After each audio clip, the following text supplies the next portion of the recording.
శ్రీరాముడి 16 గుణాలు చిన్న ఉదాహరణలతో. మొదటిది, ధర్మజ్ఞుడు, ధర్మాన్ని తెలిసినవాడు.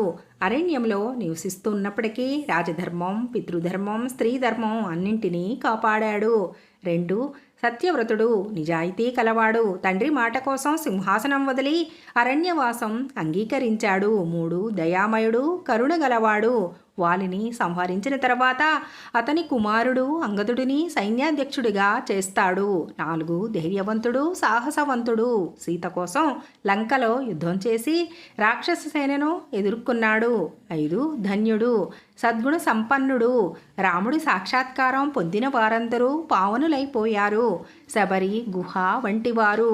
6, సౌమ్యుడు, శాంత స్వభావుడు. గుహ, శబరి, సుగ్రీవుడు లాంటి వారిని ఎంతో ప్రేమతో ఆత్మీయంగా పలికాడు. 7, శౌర్యవంతుడు, పరాక్రమవంతుడు.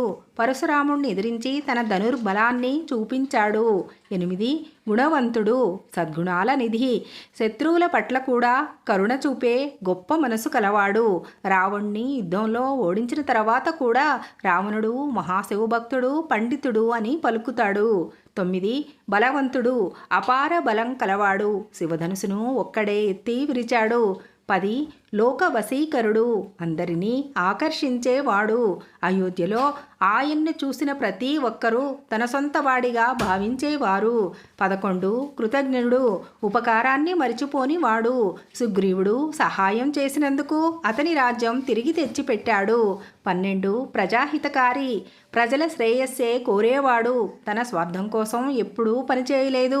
ప్రజలే ధర్మమని భావించాడు. 12, శాంత స్వభావుడు, కోపం లేనివాడు. కైకేయి అన్యాయం చేసినా ఆమెకు వినయంతో తల వంచాడు. 14, సత్యసంధుడు, మాట నిలబెట్టేవాడు. వనవాసం 14 సంవత్సరాలు పూర్తయ్యాక ఒక్కరోజు కూడా ఆలస్యం చేయకుండా తిరిగి వచ్చాడు.